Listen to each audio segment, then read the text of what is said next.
বস, এখন আর আকাশের দিকে তাকাই থাকলে সেই উড়ে যাওয়া এয়ারশিপটা দেখা যায় না। দেখা যায় না বান্টি টোকেন আর ফিস্ট ক্যারেক্টার নিয়ে ফ্যাক্টরির ছাদের উপরে সেই ফাইট করার মুহূর্তটা। মনে পড়ে কি সেই পুরাতন পিকের ভাঙা বাড়িটার কথা। ক্লাসিক ম্যাচে দু একটা কিল করতে পারলেই ম্যাচে গিয়ে সেই পিকের ভাঙা বাড়িটাতে নেমে যেতাম রাশ খেলার জন্য।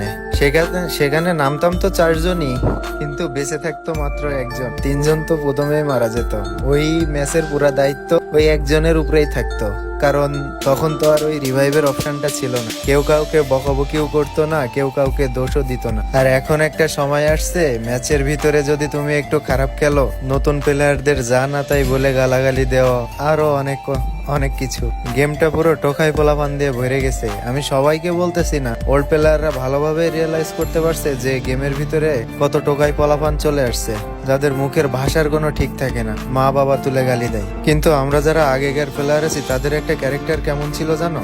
যে গেমের ভিতরে ওয়াল মারতে পারতো না, সে কি করতো, ওই ম্যাচে যে সব থেকে ভালো খেলতো বা ভালো ওয়াল মেরে কভার নিয়ে খেলতে পারতো, সেই সব ওয়াল গুলো সেই ফ্রেন্ডকে দিয়ে দিত, যাতে সে একটু প্লাস করে দিতে পারে বা ম্যাচটাতে যাতে মাইনাস না খায়। সে একটু ভালো খেলে যাতে ম্যাচটা একটা ভালো পজিশনে নিতে পারে। কিন্তু এখনকার সময় তো আর এটা দেখা যায় না ভাই। এই ইউনিটিটা এই গেমের ভিতরে আর নাই। যে যার মতো খেলে না, গেমের ভিতরে সেই গেমটা না খেললেও ঘন্টার পর ঘন্টা গ্রুপে বসে কেউ আর কখনো কথা বলে না। এখনকার সময় তো মাইক অন করতেই দেখা যায় না লোকজনকে, যে মাইক অন করে একটু ভালো মন্দ জিজ্ঞাসা করবে। মাইক তখনই অন হয় কখন জানো ভাই? যখন তুমি খারাপ খেলবা, তখন এটা সেটা বলে গালি দেওয়া শুরু করবে, আরো কত কিছু।